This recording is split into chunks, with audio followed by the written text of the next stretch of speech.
pessoal, tudo bem com vocês? Hoje é dia 21 de outubro, vamos para o nosso devocional? O tema diz, um servo humilde. E o versículo que está lá em João 13, 14 e 15 fala assim: Se eu, Senhor e o Mestre, lavei os pés de vocês, então vocês devem lavar os pés uns dos outros, pois eu dei o exemplo. Você já precisou fazer algo que não queria? Preferiu que outra pessoa fizesse no seu lugar? Ou achou alguma tarefa mais importante que aquela? Certa vez, Jesus fez algo que ninguém esperava. Depois do último jantar com seus discípulos, Jesus colocou água numa bacia e lavou os pés dos discípulos. Em seguida, usou uma toalha para secar os pés deles. Quando terminou, Jesus sentou e disse: Entendem o que eu fiz por vocês? Vocês me chamam de Mestre e Senhor, e eu sou. Mas eu lavei os pés de vocês. Nos tempos bíblicos, os servos que lavavam os pés de alguém. Essa era o pior tipo de tarefa que existia. E como líder dos discípulos, Jesus poderia ter mandado que eles lavassem os seus pés.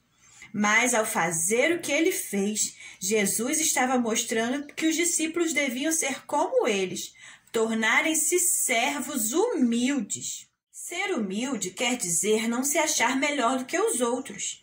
Quando Jesus lavou os pés dos seus discípulos, ele demonstrou humildade e disse que eles deveriam servir uns aos outros, assim como ele tinha servido.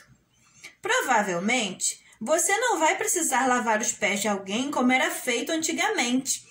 Aliás, quem participou da tarefa da Páscoa esse ano, nós fizemos essa experiência de lavar os pés uns dos outros na nossa família para relembrar esse momento que Jesus lavou os pés dos discípulos. Mas naquela época, os pés eram muito sujos de barro, porque não tinha asfalto como a gente tem hoje, né? Mas você pode ser um servo humilde de outras formas. Pode deixar alguém passar à sua frente em uma fila, dar lugar para uma pessoa mais velha, dividir sua sobremesa com seu irmão, com um amigo, ou até fazer uma tarefa que às vezes você não quer ou não goste, como levar o lixo para fora quando seus pais pedirem.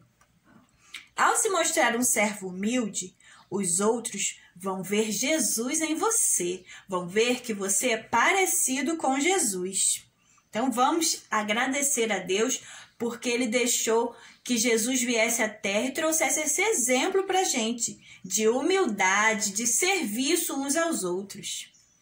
Senhor, muito obrigado por esse dia que o Senhor nos dá, esse dia que o Senhor permite que a gente possa estar junto, fazendo esse momento de devocional, e nós te agradecemos porque Jesus nos ensinou a sermos servos uns dos outros, a sermos humildes, a sempre demonstrarmos cuidado com as pessoas, ajudando, abençoando a vida de alguém, assim como ele deixou esse exemplo. Nós te agradecemos e pedimos que mesmo as menores crianças, até os professores mais velhos que estiverem aqui junto com a gente, no nosso ministério, na nossa igreja, possam aprender essa lição e uns servirem aos outros para que a gente possa ser sempre mais parecido com Jesus. Muito obrigado pelas tuas bênçãos. Fique conosco durante o restante dessa semana, em nome de Jesus. Amém. Vamos para a nossa curiosidade? Nos tempos bíblicos, a maioria das pessoas usavam sandálias feitas com tira de couro e sola de madeira. E como eram abertas, os pés das pessoas ficavam muito sujos. E como naquela época também não existiam tantos calçamentos igual a gente tem, o asfalto, então os pés ficavam muito sujos de terra e de barro. Por isso, eram os servos que lavavam os pés das pessoas quando elas chegavam à casa de alguém para fazer uma visita. Aí as pessoas lavavam os pés para não sujar a casa daquela pessoa. Leia mais. Lá em Filipenses 2, de 5 a 8, vocês vão ver, além de lavar os pés dos discípulos, de que maneira Jesus demonstrou humildade. Em Filipenses 2, de 5 a 8. De que maneira Jesus demonstrou humildade? Espero a resposta de vocês lá. Tenham um dia muito abençoado. Tchau, tchau!